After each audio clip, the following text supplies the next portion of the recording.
Welcome back to Old School Sports and our Out of the Park Baseball 26 mini series with the Los Angeles Angels. And we have made it to the international amateur free agent signing period. And we've got some interesting decisions to make. A lot of feedback since the last episode from the worldwide scouting department on what we should do. Most of that feedback centered on the four position players that I identified as the guys I was most interested in. So we'll talk about those players here before we make a decision. Right fielder Alex Martinez was the second choice of Tyler M. and Ben Phillip. Martinez looks like a pretty interesting bat. I think he can be well above average in everything except his home run power. Looks like a decent corner outfielder with slightly above average speed, bunting ability, and base running instincts. Left-handed hitting 16-year-old looks like he could definitely be an interesting player if he reaches his full potential. But he was ultimately tied for the third choice overall by the worldwide scouting department with Gregorio Sanacci, who was the number 2 choice of both Paul West and Scott Donovan. Actually, a very similar batting profile for Gregorio, Joey Bats, Sanacci. I think the contact, gap power, and eye could all be above average. The home run power, slightly above average if all goes well. He's a little further along in his development than Alex Martinez, which I like. Infielder who doesn't necessarily look like he's going to be a dynamic defensive infielder, but still useful. High loyalty and adaptability. Speed a bit above average, but his base running instincts aren't exceptional. Not that good a bunter. Older prospect at close to 18 years old, so it makes sense that he is a little further along in his development than Alex Martinez. But both of those guys were the second choice by a couple of our scouting department. The clear number 2 was the center fielder Jesus Rezio. He was the second choice of Undercover Boomer, Peter Hooper, and Kevin McDowell, and actually the number 1 choice of NS1 CLRK. The contact and gap power, both borderline exceptional. The home run power and the eye, both average-ish, but looks like he could be an excellent defensive outfielder, high adaptability and work ethic, blazing speed, and solid base running instincts already. Looks like a okay bunter, but certainly not great there. Medium development risk, 16 and a half years old. So a pretty interesting prospect as well. Recchio is looking for $3 million. Martinez $2.8 million, and Sanacci also $2.8 million. But the most expensive of the players we were talking about is center fielder Bruce Gonzalez, who's looking for $3.2 million. And there's a lot to like about him. He was the overwhelming favorite of the worldwide scouting department. NS1 CLRK had him as his second choice, but he was the first choice of Not My Four-Ply, Tyler M., Right Slow, Paul West, Ben Phillip, DLL, First Base 14, Kevin McDowell, Peter Hooper, Avery Shayham, and Scott Donovan.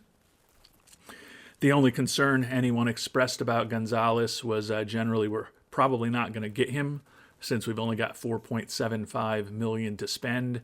So the recommendation, which I agree with if we're going to go for Gonzalez, is to give him every penny that we've got off right at the start and see what happens. There were also some recommendations to try to trade for some additional funds. Right now, the cost to get more IAFA funding seems quite extreme to me, so might be something we have to do down the line if we decide he's the answer and we get into a bidding war that we think we have a chance at winning. But there's certainly a lot to like about O.T. Gonzalez. Durable, high adaptability and work ethic, really good range, error and arm more average-ish on him. Decent speed, decent base running instincts, not much of a bunter. But importantly, we think he can be well above average in everything, an above average contact hitter. And we think his gap power, his home run power, and his eye could all be exceptional. Certainly a lot of work to do with his power and his contact to get to peak value. But he's a durable guy who hopefully will be in the lineup every day in the minors once he's promoted to the DSL. Does have the high adaptability and work ethic, and I think he's got a good chance of getting there. So when all is said and done, I tend to agree that Gonzalez is the first guy that we're going to go after. If things don't work out, Sanachi, Martinez, or Recchio could be interesting fallback options if they're still available. But we are not going to mess around. We're going to take a look at Bruce Gonzalez and offer him every penny that we have right now. As I mentioned, I did offline explore trading for a little more IAFA money. Just doesn't seem practical right now. Kind of need to get ripped off in a trade, give up a good player, and get a garbage player back in return in $250,000. And I just don't know if is a team that's a win now type of focus, whether we can afford to be giving up players for IAFA money to bring on a prospect that will likely never even be playing with this club. So $4.75 million to Bruce O.T. Gonzalez. Going to try to see if we can blow him out of the water immediately and get him signed before we get into a bidding war. But is, in my view, the top prospect out there. Certainly no guarantees it's going to work out the way that we want it to. And the preseason began yesterday, so we will also check in on what's going on in the development lab. Looks like potentially decent results for us. Jake Riley working on his control. He's on track for improvement there. Andres Putt-Putt Rodriguez working on his gap power. Just barely on track, though. He's just a bad day or two away from being frustrated, unfortunately. Tyler Koopman is excelling in his control program. Mike Scott on track in his as well. Other than that, though, everybody else is frustrated. Outside of Christian Scott, doesn't look like we've got any significant of risk of someone ending up struggling and perhaps regressing. But at this point, seems like likely to have 4 successful programs. Obviously, looking at the bars here, hope that, a Taj Bradley or a Carlos Espinoza or perhaps a Sean Gamble has some good results over the next 4 to 5 weeks and goes from frustrated to on track, but certainly no guarantee that's the way that things are going to end up. And still some familiar-ish names on the free agent market, but no one that we're going to change after a couple of big international free agent signings this offseason with the shortstop Wakabayashi and the catcher Min-Jae Kim. We'll continue to keep an eye on some players, but think at this point we're generally going to be just making minor league offers to people that are around. Won't mind having them in camp, but I don't think we're going to have too many positions up for competition either unless we have some injuries, which I'm hoping we won't. Pitching-wise, we'll take a quick look at the pitchers who are available. A little more talent there with Edwin Diaz and Dre Jameson still on the market, but relievers looking for over $30 million and over $20 million, just not a price that we are willing to pay right now. So with about $11 million available for free agents and the fact that we think the team is pretty well set, we're actually going to try to boost scouting and player development likely for next season back up to where we had it a year ago at the maximum levels. Still would leave us with about $3 million if we need to take on some contracts down the line to keep this team competitive. So not a ton of financial flexibility at this point. Still have until spring training if we decide there's someone on the market or we want to back off on scouting and player development. Tend to think I'll probably keep player development where it is, but it's not inconceivable to me to maybe cut the scouting budget down a little bit, given that we are win now at this point, and would love to have a little extra money available to take on some contracts if there's a guy who's a rental come July that could be useful to us. And didn't take long for us to get some feedback from Bruce Gonzalez. Says it's a fair offer. Unless someone else offers me a better deal, I'll sign with you. Well, as we've talked about in previous episodes, we've only got $4.75 million in IAFA pool money. There's close to 20 teams out there, I think, that have more to spend than we do.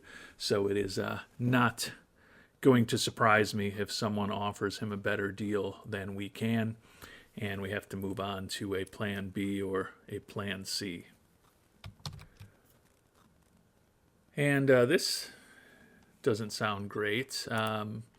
Those lousy Yankees offered him the same as us, $4.75 million. He thinks he should be getting a better deal from us. Well, we offered you the exact same, and now he's saying he's actually got an offer greater than what we've got from another team, so he may not end up signing with the Yankees, but we gave it a shot with Bruce Gonzalez. Just didn't happen, unfortunately. So time to move on to second or third option. Guess can take another flyer on the trade market and just see if someone's willing to trade away some money. But I'm not really expecting that to be anything that really works for us.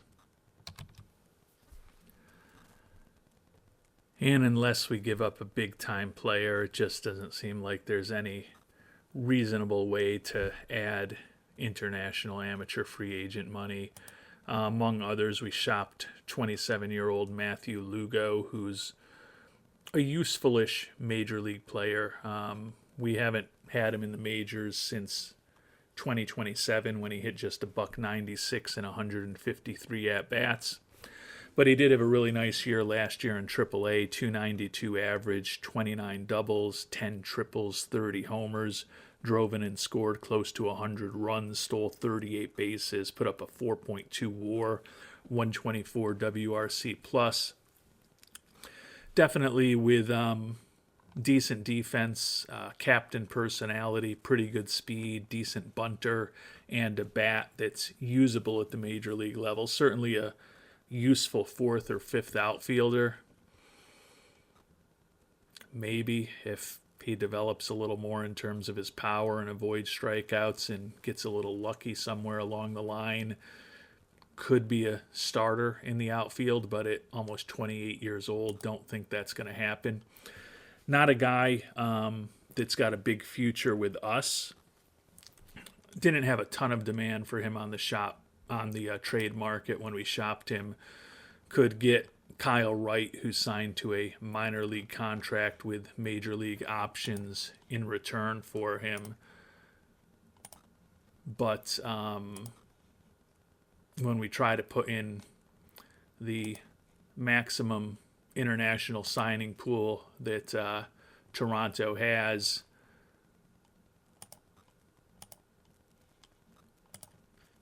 we basically have to give up one of the top players in our organization or one of the top prospects in our organization to make that happen. And even if we cut the number down to $250,000, there's a few more options there, but we're still giving up either a pretty good prospect who's pretty far along or a important major league piece to bring him on board. Probably the guy I'm most willing to think about is Luis Perales, 25-year-old reliever. Picked him up just a month and a half ago in a trade with the Red Sox. Don't love some of the personality traits. He is 25 years old, fragile. Think his control's a little worse than average.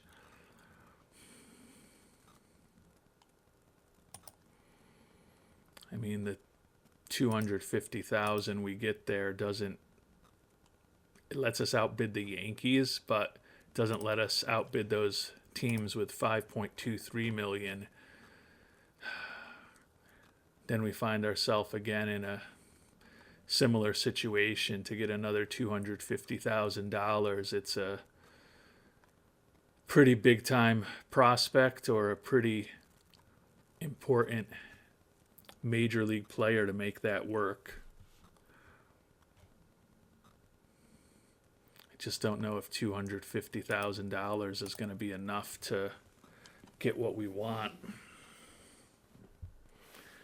And the issue is, if we, not that this would keep us from doing it, but if we take Wright out of the deal, that for whatever reason makes it even less attractive to Toronto. So we kind of have to include him, even though he's very unlikely to make our major league team to get the deal done, which is a little odd. You would think the optionality of having a guy that they signed just 3 weeks ago on board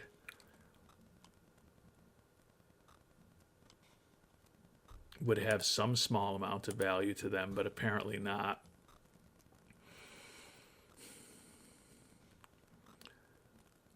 Lugo's just not really part of our future, and he is at this point out of options, so we could conceivably have him taken away from us when we almost certainly send him down coming out of spring training for free. I don't think this extra $250,000 is going to get us Gonzalez,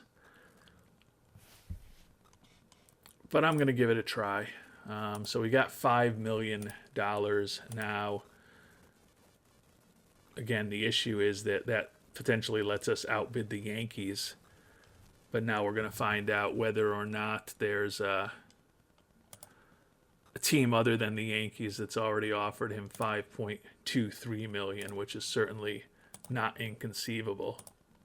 Yeah, he's got an offer. He claimed it was the Yankees who had the same as us, but based on his feedback, kind of thought there was probably another offer that's even higher out there. So I think we're going to use the extra money we spent and or the extra money that we recovered, and try to spend it on our number 2 choice, which is either going to be Recchio, who was the number 2 choice of the worldwide scouting department, or Sinacci, who is tied for the 3rd choice of the worldwide scouting department.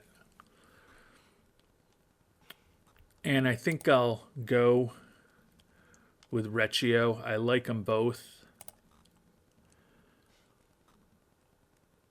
but I think that contact, gap, power, speed combination of shoddy Recchio, if he reaches his full potential, to go with really good range and a borderline great error rating, high adaptability and work ethic, I think there's a chance that he could become someone pretty interesting.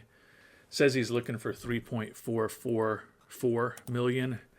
We are not going to mess around, try to avoid a bidding war with him, so we're going to offer him all $5 million that we've got to spend right now. At least that differentiates us from the teams with $4.75 million, but we'll see if by giving him almost $1.6 million more than he was looking for, if that lets us lock him up before we get in another bidding war.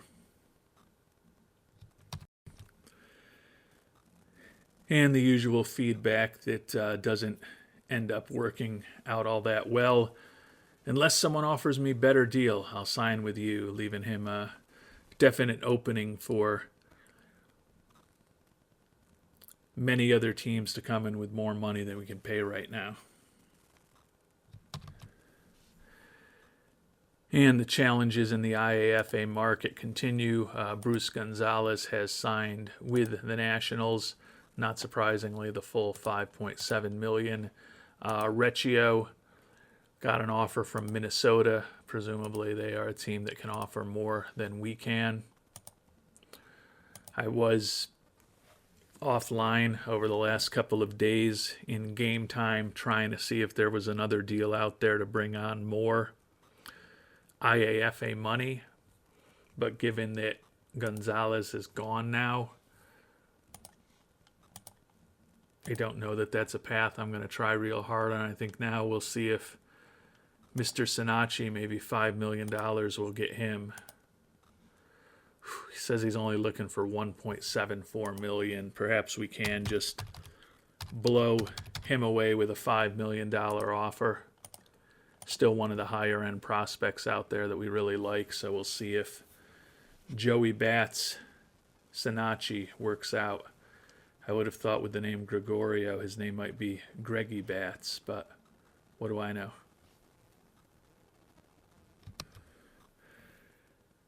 And once again, a tepid response from a young IAFA prospect. Unless someone offers me a better deal, I'll sign with you. I guess at least these guys are being honest. They're telling us that's really all about the Benjamins. And we've simmed ahead a few more days. Supposedly, Sinacci still favors our offer. Another guy off the market, though, Jesus Recchio, signed with Colorado, $5.7 million. So not shocking that we just can't compete with the teams that have $1 million-ish more than us to offer these players. Maybe we'll get lucky with Sinacci, though. We'll find out soon. And our struggles continue with Sinacci saying he's got a better package from Pittsburgh, another team that I'm sure we can't compete with. So I'm going to give one last look offline to see if we can come up with some more money. If not, I think it may be time to pivot to the second tier options. Doesn't hurt to have a year where we're not playing at the highest end of the market, but certainly would have loved it if we could have brought Gonzalez on board, but doesn't seem like we're going to get him, Recchio, or Sinacci, and Alex Martinez is also gone as well. And it just didn't seem like there were any other reasonable options for us to add more money to the $5 million that we've got in the IAFA pool. So we're going with a quantity over quality approach at this point. Bobby Buenostro just offered him $1.5 million to the young second baseman, and center fielder Edwin Morales offered him $2.5 million. So both more than they're looking for. They're not guys that are at the top of the prospect list.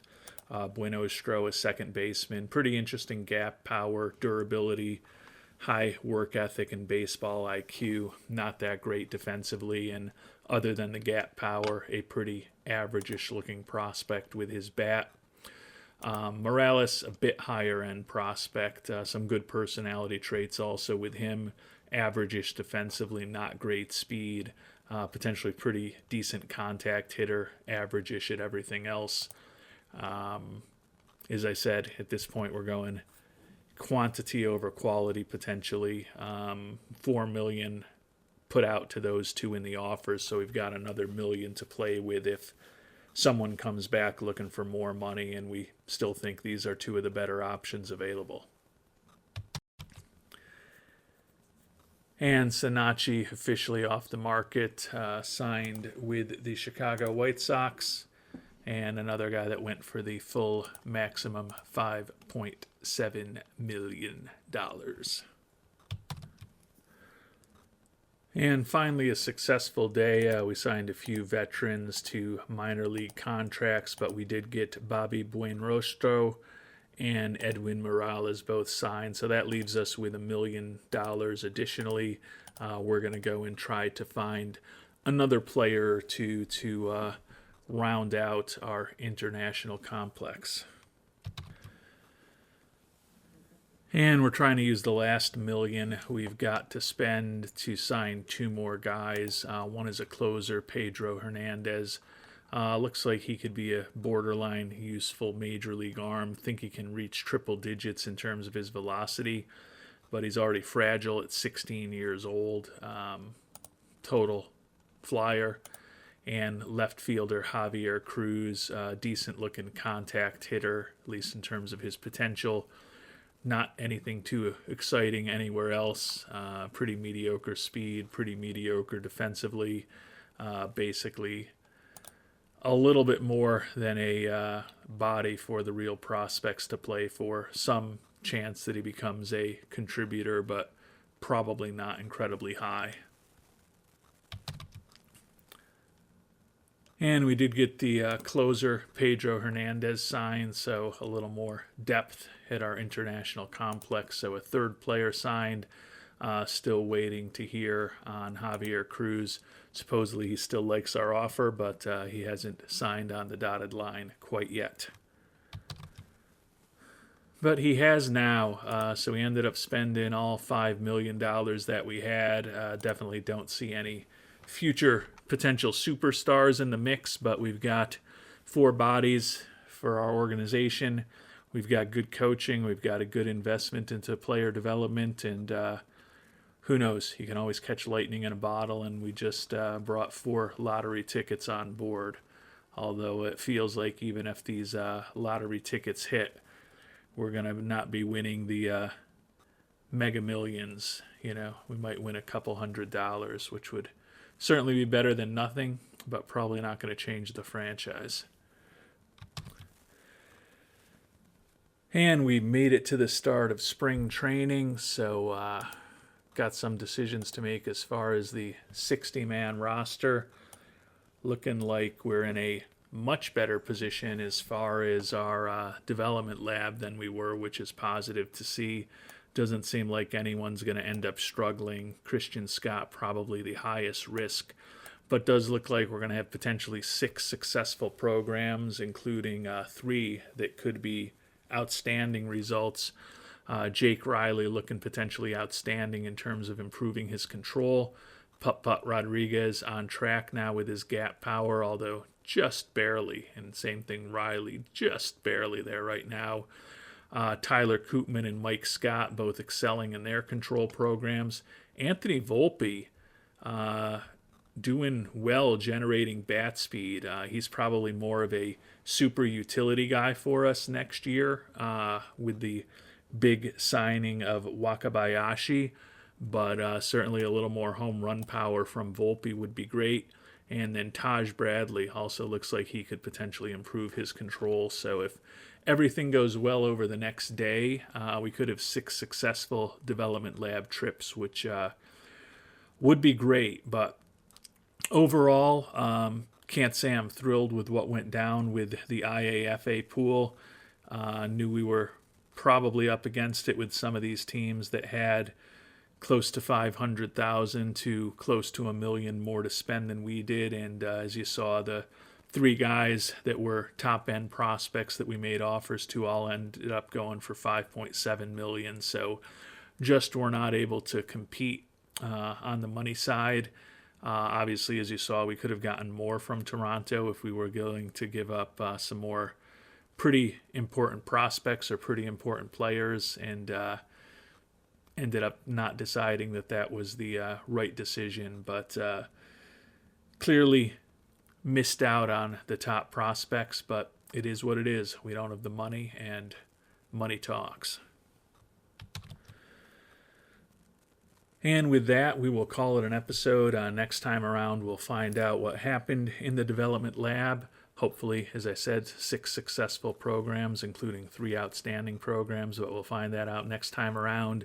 Get some players focused on some defense and running programs over the rest of spring training.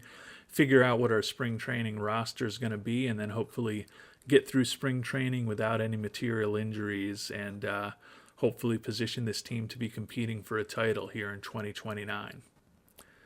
Until our next episode, thanks so much for watching, and hope you have a great day.